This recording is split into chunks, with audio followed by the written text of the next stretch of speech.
അപ്പൊ എന്റെ പുതിയൊരു വീഡിയോയിലേക്ക് സ്വാഗതം. അപ്പൊ ഞാൻ ഇന്ന് വന്നിരിക്കുന്നത് നമ്മുടെ കോട്ടയം ഏറ്റുമാനൂരിൽ മരിച്ച ഷൈനിയുടെയും മക്കളുടെയും മരണം വൻ വഴിത്തിരിവിലേക്ക്. ഷൈനിയുടെയും മക്കളുടെയും മരണത്തിന് ഭർത്താവിന്റെ വീട്ടുകാരും മാത്രമല്ല ഷൈനിയുടെ വീട്ടുകാരും കൂടി ഉത്തരവാദിയാണ്. ആ രീതിയിലുള്ള പുതിയ റിപ്പോർട്ടുകളാണ് ഇപ്പോൾ വന്നുകൊണ്ടിരിക്കുന്നത്. ഇതിനെക്കുറിച്ച് സംഭവം ഏതാണെന്ന് അറിയാത്തവരായിട്ട് ആരും കാണത്തില്ല.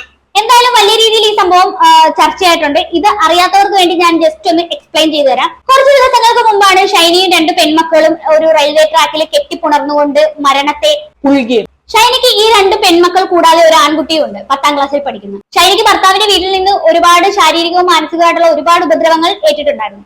അതാണ് മരണകാരണം എന്നാണ് പറയുന്നത്. ഷൈനിയും മക്കളും മരിച്ച സമയത്ത് പുറത്തു വന്ന വാർത്ത എന്ന് പറയുന്നത് ഗാർഹിക പീഡനത്തിന് അങ്ങേയറ്റമായിരുന്നു ഷൈനിക്ക് നേരിടേണ്ടി വന്നത്. അങ്ങനെ ഒരു ദിവസം ഈ ഭർത്താവായ പുള്ളിക്കാരൻ ഈ ഷൈനിയെ വീട്ടിൽ നിന്ന് പുറത്താക്കുകയായിരുന്നു. ഷൈനിയെ മാത്രമല്ല ഷൈനിയുടെ 2 പെൺമക്കളെയും ഇറക്കി വിട്ടു. അങ്ങനെ അവർ അവിടെ നിന്നും നേരെ പോയത് സ്വന്തം വീട്ടിലേക്കാണ്.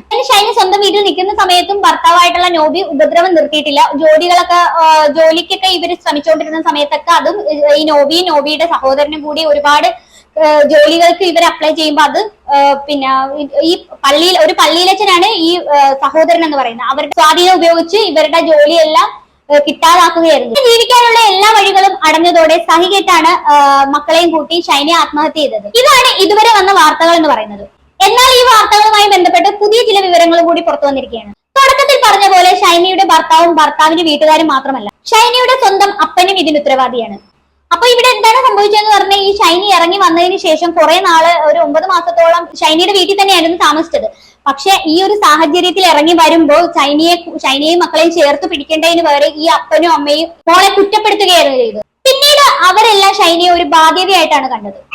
മാത്രമല്ല ഷൈനിയുടെ മക്കളായ എന്ന് വെച്ച് കഴിഞ്ഞാൽ ഷൈനിയുടെ അപ്പന്റെയും അമ്മയുടെയും പേരക്കുട്ടികളെ പോലും അവർ നല്ല രീതിയിൽ നോക്കിയിരുന്നില്ല. അവരോടും വളരെ മോശമായ രീതിയിലായിരുന്നു പെരുമാറിയത്. അതും കൂടിയാണ് ഷൈനിയുടെ ജീവിതം അവസാനിപ്പിക്കാൻ കാരണമായതെന്നാണ് ഇപ്പോഴത്തെ പുതിയ റിപ്പോർട്ട്. ഇത് ഞാൻ പറഞ്ഞതല്ലോ കേട്ടോ, കാരണം അങ്ങനെ വിചാരിക്കേണ്ട. ഇത് ഷൈനിയെ അറിയാവുന്നവര് തന്നെ, ഷൈനിയുടെ നാട്ടുകാർ തന്നെയാണ് ഇത് പറഞ്ഞത്. എന്തായാലും ഇതുമായി ബന്ധപ്പെട്ട് ഈ ഷൈനിയുടെ ഭർത്താവിന്റെ നാടായ കഠിനംകുളത്ത് പഞ്ചായത്ത് പ്രസിഡന്റ് ചില വെളിപ്പെടുത്തലുകളായി വന്നിട്ടുണ്ട്. ജസ്റ്റ് നമുക്ക് ആ വീഡിയോ ഒന്ന് കണ്ടുനോക്കാം. ഞാൻ അന്ന് ആദ്യം പോയത് ഇവിടെ വീട്ടിലാണ്. അവിടെ ചെന്ന് പറഞ്ഞു ഇങ്ങനെ മരിച്ചു എന്നൊക്കെ പറഞ്ഞു. ഞാൻ അപ്പം വൈകിട്ട് ഞാനും അടുത്തോട്ടടുത്തിൽ 2-3 പേരും കൂടി അവിടെ വീട്ടിൽ ചെന്ന് 10-12 പേരും ഉണ്ട്, ഫാദറും ഉണ്ട്. അപ്പോൾ സ്വാഭാവികമായിട്ട് അവർക്കൊരു വിഷമമൊക്കെ പ്രകടിപ്പിച്ചു. അവൾ പോയി എന്നൊക്കെ പറഞ്ഞു. അതിനുശേഷവും എനിക്ക് പുതിയ 1-2 കാര്യങ്ങൾ എന്നെ ഫീൽ ചെയ്ത കാര്യമുണ്ട്. അതായത് ഈ ഷൈനിയുടെ ഫാദർ എന്നോട് ആ സമയത്ത് അത്ര പേര് ഞാൻ ഈ മിനിയാന്നും കൊണ്ട് 23,000 രൂപ പിള്ളേരുടെ ഫീസ് അടച്ചാന്ന് പറഞ്ഞു. ഒരുപക്ഷെ ആ ഷൈനി മരിച്ചതിന്റെ വിഷം കൊണ്ടാണെന്നില്ല, എനിക്ക് അതൊരു ബുദ്ധിമുട്ടുകൾ തോന്നി. കാരണം ഒരാളെ കണക്ക് പറയുന്ന പോലെയാണ്. കണക്ക് പറച്ചിൽ പോലെ ആണല്ലോ എന്നല്ല, കണക്ക് പറച്ചിൽ തന്നെയാണ്. സ്വന്തം മകള് മരിച്ചു കിടക്കുമ്പോൾ ഒരപ്പം പറയേണ്ട കാര്യമാണോ അത്? ഞാൻ അവർക്ക് വേണ്ടി 25,000 രൂപ ചെലവാക്കിയിട്ട് ശരിക്കും പറഞ്ഞാൽ അങ്ങനെ ഒരു അപ്പം പറയാൻ പാടില്ലായിരുന്നു. അഥവാ ഇനി അപ്പൻ അങ്ങനെ പറഞ്ഞിട്ടുണ്ടെങ്കിൽ തന്നെ സ്വന്തം മകളോട് സ്നേഹമുള്ള ഒരപ്പനും ഈ ഒരു രീതിയിൽ കണക്ക് പറച്ചിൽ നടത്തത്തില്ല. ഇപ്പൊ തന്നെ മനസ്സിലായി കാണുമല്ലോ ഷൈനിയുടെ അപ്പന്റെ ഒരു മൈൻഡ് സെറ്റ് എന്താണെന്ന്. ഇതുകൊണ്ടൊന്നും കഴിഞ്ഞില്ല, ഇതൊരു സാമ്പിൾ മാത്രം. ഇനിയും ഒരുപാട് കാര്യങ്ങൾ വരാനുണ്ട്. എന്തായാലും പഞ്ചായത്ത് പ്രസിഡന്റ് പറയാനുള്ളത് ബാക്കി കൂടെ കേട്ടോ. പിന്നെ എനിക്ക് അറിയാൻ കഴിഞ്ഞത്, ഞാൻ അന്വേഷിച്ച് പറയാൻ കഴിഞ്ഞത്, ഷൈനിയുടെ പിള്ളേർക്ക് ഒരുപാട് നിയന്ത്രണങ്ങൾ ഏർപ്പെടുത്തി. അതായത് ഷൈനിയുടെ മാതാപിതാവ് എനിക്ക് പറയാൻ പറ്റത്തില്ല, കാരണം പിതാവ് ക്യാൻസർ പേഷ്യന്റാണ്. മാതാവ് എന്ന് പറയാൻ പറ്റത്തില്ല, പിതാവ് എന്നാണ് ഞാൻ അവിടുത്തെ അനുഭവം. കാരണം പിള്ളേർക്ക് ഒച്ച ഉണ്ടാക്കാനോ കളിക്കാനോ TV കാണാൻ പോലുള്ള അവസരമില്ലായിരുന്നു. അതുകൊണ്ടൊക്കെ തന്നെ ആവണം ഷൈനിയുടെ ഒരു മെസ്സേജ് ഞാൻ കേട്ടോ. ഷൈനിയോട് പറഞ്ഞില്ല, അതിനകത്ത് പറഞ്ഞിട്ടുണ്ട് എവിടെ ഹോസ്റ്റലിലാക്കി എനിക്ക് പോകണമെന്ന് പറഞ്ഞിട്ടുണ്ട്. ആ ഹോസ്റ്റലിലാക്കാൻ ഷൈനി തീരുമാനിച്ചതിന്റെ അർത്ഥം, 1 ഇവിടെ നിർത്താൻ പറ്റത്തില്ല, 2 അവിടെ നിർത്താൻ പറ്റത്തില്ല. കാരണം മൂത്ത കൊച്ചിന് 11 വയസ്സായി, വീട്ടിക്ക് 2 പെൺപിള്ളേരാണ്. എന്തായാലും ഈ ഒരു ജോലി തരപ്പെട്ടു എന്നുള്ള രീതിയിൽ ഷൈനി ഒരു സുഹൃത്തിനെ വിളിച്ചൊരു കാര്യം പറയുന്നുണ്ട്. അതാണ് പുള്ളിക്കാരൻ ഇപ്പൊ പറഞ്ഞത്. അതായത് മക്കളെ ഏതെങ്കിലും ഒരു ഹോസ്റ്റലിൽ ആക്കിയിട്ട് മുംബൈയിലേക്ക് പോകണമെന്ന്. ഷൈനിയുടെ ഈ ഒരു സ്റ്റേറ്റ്മെന്റ് മാത്രം മതി ഷൈനി സ്വന്തം വീട്ടിൽ സേഫ് അല്ല എന്ന് മനസ്സിലാക്കാം. നിങ്ങൾ ശരിക്കും ഒന്ന് ചിന്തിച്ചു നോക്കിയേ. കഴിഞ്ഞ 9 മാസങ്ങളിലായിട്ട് ഷൈനി സ്വന്തം വീട്ടിലാണ് താമസിക്കുന്നത്. സ്വാഭാവികമായിട്ടും അങ്ങനെ ഒരാൾ പുറത്ത് ജോലി കിട്ടി പോകുമ്പോൾ ചിന്തിക്കുന്ന ഒരു കാര്യം എന്ന് പറഞ്ഞാൽ എന്റെ കുഞ്ഞുങ്ങളെ വീട്ടിലാക്കിയിട്ട് ജോലിക്ക് പോകാമെന്നാണല്ലോ. അത് അങ്ങനെയാണല്ലോ സ്വാഭാവികമായിട്ട് ചിന്തിക്കുന്നത്. കാരണം എന്റെ അപ്പനും അമ്മയും നോക്കിക്കോളും, എന്റെ കുട്ടികൾ അവിടെ സേഫ് ആണ് എന്നാണ്. പക്ഷെ അങ്ങനെ ചിന്തിക്കുന്നതിന് പകരം ഷൈനി ഇവിടെ ചിന്തിച്ചത് എന്താണ്? 2 കുട്ടികളെയും ഹോസ്റ്റലിലാക്കണമെന്നാണ് ചിന്തിച്ചത്. ഇതിൽ നിന്ന് നമുക്ക് മനസ്സിലാക്കാൻ പറ്റുന്നത് സ്വന്തം വീട്ടിൽ മക്കൾ സേഫ് അല്ല എന്ന് മനസ്സിലാക്കാം. അതുകൊണ്ടായിരിക്കും ഷൈനി അങ്ങനെ പറഞ്ഞത്. പിന്നെയും കുറെ കാര്യങ്ങൾ ഇദ്ദേഹം പറയുന്നുണ്ട്, പക്ഷെ ഞാൻ എല്ലാം കൂടെ നീട്ടി വലിച്ച് ഇതിനകത്ത് കാണിക്കുന്നില്ല. നമ്മൾ ഇതിനകത്ത് മെയിൻ പോയിന്റ് മാത്രമേ ഇൻക്ലൂഡ് ചെയ്യുന്നുള്ളൂ. എന്തായാലും ഷൈനി മരിച്ചു കഴിഞ്ഞ സമയത്ത് എന്താണ് ഷൈനിയുടെ അപ്പനും അമ്മയ്ക്കും പറയാനുള്ളതെന്ന് കേൾക്കാൻ വേണ്ടിയിട്ട് നമ്മുടെ മറുനാടൻ മലയാളി ഷൈനിയുടെ വീട്ടിലേക്ക് പോയിട്ടുണ്ടായിരുന്നു. അന്നേരം അപ്പൻ സംസാരിച്ചത് ഒരു ഒഴിവാക്കലിലൂടെ ആയിരുന്നു നമുക്ക് തോന്നിയത്. എന്തായാലും ഞാൻ ഇതുമായിട്ട് ബന്ധപ്പെട്ട ഒരു വീഡിയോ ചെയ്തിട്ടുണ്ടായിരുന്നു. ഞാൻ ആ വീഡിയോയുടെ ലിങ്ക് ഇതിനകത്ത് കൊടുത്തേക്കാം. അല്ലെങ്കിൽ നിങ്ങൾ ജസ്റ്റ് ഒന്ന് പോയി നോക്കിയാൽ മതി, കാണാൻ പറ്റും. അങ്ങനെ ഇനിയാണ് നമ്മൾ ഇതിനകത്ത് മെയിൻ പോയിന്റിലേക്ക് എൻ്റർ ചെയ്യുന്നത്. ഷൈനയുടെ നാട്ടുകാരനായ ജോർജ് എന്ന് പറയുന്ന ഒരു വ്യക്തി ഒരു ദിവസം ഫേസ്ബുക്കിൽ ഒരു കുറിപ്പിട്ടിട്ടുണ്ടായിരുന്നു. ഈ ജോർജ് എന്ന് പറയുന്ന ഒരു വ്യക്തി ഷൈനിയുടെ നാട്ടുകാരൻ മാത്രമല്ല, ഷൈനി ഒരു ജോലിക്ക് പോയിട്ടുണ്ടായിരുന്നു. അപ്പൊ ഈ ജോർജ് എന്ന് പറയുന്ന ഒരു വ്യക്തി എന്ന് പറയുന്ന ആ ഒരു ജോലി ചെയ്യാൻ വേണ്ടി പോയ ആ ഒരു സ്ഥലത്ത് അതിന്റെ ഓണറിന്റെ സുഹൃത്തും കൂടിയാണ് ഇത്. അങ്ങനെ ഇവർ തമ്മിൽ ഒരു ഫോൺ സംഭാഷണം നടത്തിയായിരുന്നു. ഈ ജോർജ് എന്ന് പറയുന്ന വ്യക്തിയും ഷൈനി പോയിക്കൊണ്ടിരുന്ന ആ ജോലി സ്ഥലത്തിന്റെ ഓണറും തമ്മിൽ ഒരു കോളിംഗ് ഉണ്ടായിരുന്നു. അതിനുശേഷമാണ് ഈ ഒരു കുറിപ്പ് ഈ ജോർജ് എന്ന് പറയുന്ന വ്യക്തി ഫേസ്ബുക്കിൽ പോസ്റ്റ് ചെയ്തു. ആ ഒരു കുറിപ്പിലൂടെ ഈ പുള്ളിക്കാരൻ ഒരുപാട് കാര്യങ്ങൾ പറഞ്ഞു വെക്കുന്നുണ്ട്. ജസ്റ്റ് ഞാനൊന്ന് വായിച്ചു തരാം. ഷൈനിയും മക്കളും കഥ മറ്റൊരു വഴിത്തിരിവിലേക്ക്. ജോർജ് പുല്ലാട്ട്. പാൻജോ എന്ന് വീട്ടുകാർ വിളിക്കുന്ന ഏറ്റുമാനൂരുകാരൻ ഫ്രാൻസിസ് സ്വിറ്റ്സർലൻഡിയും ഓസ്ട്രിയയുമായി 16 വർഷം നഴ്സിംഗ് സേവനം ചെയ്ത ശേഷം യൂറോപ്പിലെ തണുത്ത കാലാവസ്ഥ മകന് അലർജി ഉണ്ടാക്കുന്നത് മൂലം 6 വർഷം മുമ്പ് നാട്ടിലേക്ക് മടങ്ങി. എന്നാൽ ആതുര സേവനം തുടരാനും ഉപജീവനത്തിനുമായി പാൻജോ വീട്ടിന് സമീപം ഏറ്റുമാനൂരിൽ 101 കവലയിൽ റോസ മിസ്റ്റിക്ക എന്നൊരു പാലിയേറ്റീവ് കെയർ ഹോം ആരംഭിച്ചു. ഏറ്റവും ആധുനിക സൗകര്യങ്ങളും രാജ്യാന്തര നിലവാരവുമുള്ള രോഗി പരിചരണ കേന്ദ്രമായ റോസ മിസ്റ്റിക്കയിൽ ഇപ്പോൾ 40 അന്തേവാസികളുണ്ട്. സ്വദേശത്തും വിദേശത്തുമായി ഇതേ മേഖലയിൽ ദീർഘകാലത്തെ സേവന പരിചയമുള്ള 18 നേഴ്സുമാർ ഉൾപ്പെടെ 43 ജോലിക്കാരുള്ള സ്ഥാപനം. 43 അന്തേവാസികളെ ശുശ്രൂഷിക്കാൻ 43 പേരുണ്ട് എന്ന് എടുത്തു പറയുന്നത് അത് സ്ഥാപനത്തിന്റെ നിലവാരത്തിന് തുല്യമായത് കൊണ്ടാണെന്ന്. അപ്പൊ ഷൈനിയുടെ വീട്ടിന്റെ തൊട്ടടുത്ത് നടത്തുന്ന ഈ ഒരു സ്ഥാപനം ആധുനിക നിലവാരം ഉൾക്കൊള്ളുന്നതാണെന്നാണ് പറയുന്നത്. ആ സ്ഥാപനത്തെ പരിചയപ്പെടുത്തിയിട്ടാണ് ഈ കാര്യം പറയുന്നത്. പരിചയപ്പെടുത്തിയതിനൊരു കാരണമുണ്ട്. കാരണം നിങ്ങൾക്ക് വഴിയെ മനസ്സിലാവും. ബാക്കി വായിച്ചു നോക്കാം. രോഗികൾക്കായി പാൻജോ ഹൈഡ്രോളിക് ചക്രങ്ങളുള്ള കട്ടിലുകളും ചക്ര കസേരകളും ആധുനിക കിലോസ്റ്റസുകളും ഇറക്കുമതി ചെയ്തു. യൂറോപ്പിലേതുപോലെ എല്ലാ അത്യാധുനിക സൗകര്യങ്ങളും ഒരുക്കി. എങ്കിലും ശുചീകരണ വിഭാഗത്തിലെ ചില ജോലിക്കാർക്ക് ഇതെല്ലാം ഒന്ന് പഠിപ്പിച്ച് പ്രാവർത്തികമാക്കാൻ തുടക്കത്തിൽ കഴിഞ്ഞില്ല. വലിയ വിദ്യാഭ്യാസമോ ഇത്തരം തൊഴിൽ പരിചയമോ ഇല്ലാത്ത സാധാരണ ഗ്രാമീണർക്ക് പലരും ബയോവേസ്റ്റ് അടുക്കള മാലിന്യം മാത്രമേ ബയോഗ്യാസ് പ്ലാന്റിൽ നിക്ഷേപിക്കാവൂ എന്ന് ആവർത്തിച്ചു നിഷ്കർഷിച്ചിട്ടും അത് ശ്രദ്ധിക്കാതെയും കുഴപ്പങ്ങൾ അറിയാതെയും ജോലിക്കാർ പ്ലാസ്റ്റിക്കും ഇലകളും ഉൾപ്പെടെ പലതും അതിൽ നിക്ഷേപിച്ചത് കൊണ്ട് പ്ലാന്റിന്റെ പ്രവർത്തനം തകരാറിലായി. ഡ്രൈനേജ് ബ്ലോക്കായി. ഗ്യാസിന് പകരം ടാങ്കിൽ നിന്ന് മാലിന്യം തന്നെ പുറത്തേക്കൊഴുകി ദുർഗന്ധം പരന്നു. പ്ലാന്റ് ഉണ്ടാക്കിയവരെ പാൻജോ കാര്യമറിയിച്ചു. അവർ വന്നു പറഞ്ഞു, അതെ, എല്ലാം കൂടി അകത്ത് വീണ് കട്ട പിടിച്ചു. അതെല്ലാം പുതിയതായിട്ട് ഉണ്ടാക്കണം, 2-3 ദിവസം പിടിക്കുന്നു. അപ്പൊ സുഗമമായി പ്രവർത്തിക്കുന്ന ഈ ഒരു സ്ഥാപനം അശ്രദ്ധ കാരണം അവിടുത്തെ ഇതിൽ നിന്ന് ദുർഗന്ധം വരാൻ തുടങ്ങിയെന്നാണ് പറയുന്നത്. ഇനി അങ്ങോട്ടാണ് ഇവിടെ റിയൽ പ്രശ്നം ആരംഭിക്കുന്നത്. ഇത് നിങ്ങൾ കൃത്യമായി ശ്രദ്ധിച്ചു കേൾക്കണം. വളരെ ഇമ്പോർട്ടന്റ് ആയിട്ടുള്ള കാര്യമാണ്. ഇനി വളരെ ഇമ്പോർട്ടന്റ് ആയിട്ടുള്ള കാര്യങ്ങളാണ് വായിക്കാൻ പോകുന്നത്. എന്തായാലും വായിച്ചു നോക്കാം. ഒരു മതിൽ പങ്കിടുന്ന അയൽക്കാരൻ കുര്യാക്കോസ് എന്ന മധ്യവയസ്കൻ അന്ന് പാൻജോയോട് പറഞ്ഞു, നിന്റെ ഈ പ്രസ്ഥാനം ഞാൻ പൂട്ടിച്ചിരിക്കും. ഡൽഹിയിൽ പോയിട്ടായാലും ഞാൻ ഇത് പൂട്ടിക്കും, നോക്കിക്കോ. പാൻജോ പറഞ്ഞു, ചേട്ടാ, ജോലിക്കാർക്ക് അബദ്ധം പറ്റിയതാ, ഉടനെ നന്നാക്കും. എത്രയും വേഗം അത് ശരിയാക്കാനുള്ള പണികൾ തുടങ്ങിയപ്പോഴേക്കും അതിരമ്പുഴ ഹെൽത്ത് വകുപ്പിന്റെ ഉദ്യോഗസ്ഥരെത്തി.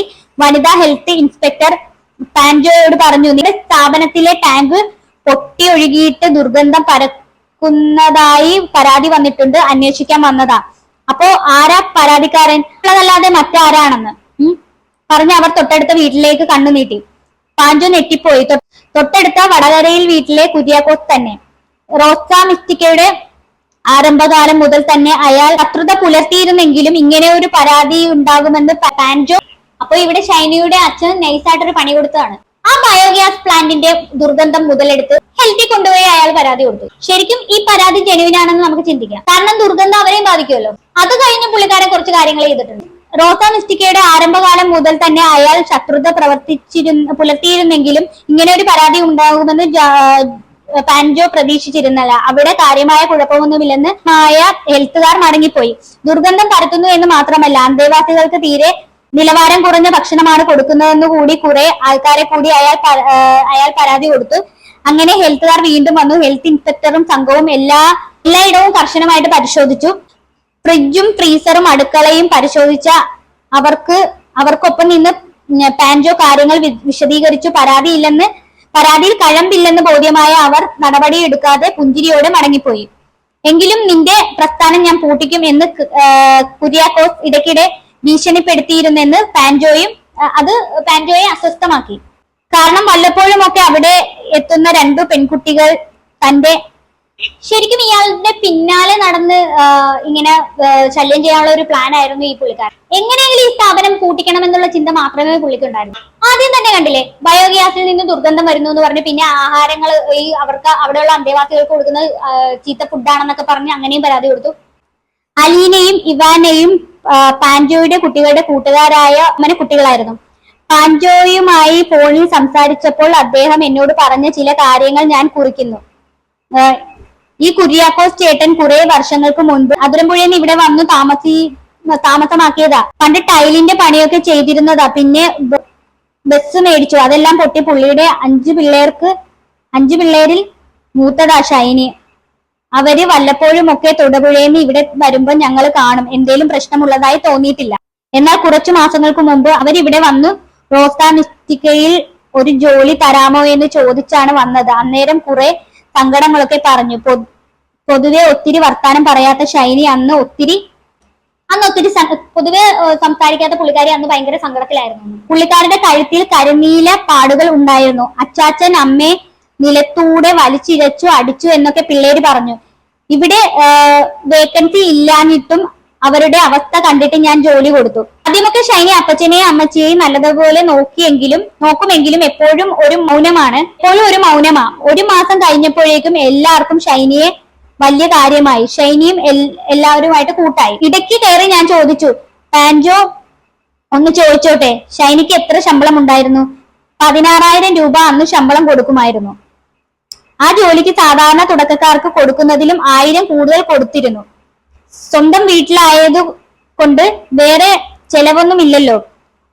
പിന്നെ യൂണിറ്റ് കോട്ടയത്ത് തുടങ്ങാൻ പണി നടക്കുന്നുണ്ട്. 3-4 മാസം കഴിഞ്ഞ് അത് സ്റ്റാർട്ട് ചെയ്യും. അന്നേരം ഷൈനിയെ നേഴ്സായി വെക്കാൻ ഉദ്ദേശിച്ചതാ. അപ്പച്ചന് അപ്പൊ പിന്നെ ഈ പുള്ളിക്കാരൻ എന്ത് ചെയ്യാനാണെന്ന് പറയുന്നുണ്ട്. പിന്നെ അങ്ങനെ 4 മാസം കഴിഞ്ഞ് ഒരു ദിവസം ഷൈനി പറഞ്ഞു, അവനെതിരെ ഞാൻ കേസ് കൊടുത്തിരിക്കുക. അതുകൊണ്ട് നീ അവിടെ ജോലിക്ക് പോകണ്ടെന്ന് അപ്പച്ചൻ പറഞ്ഞു.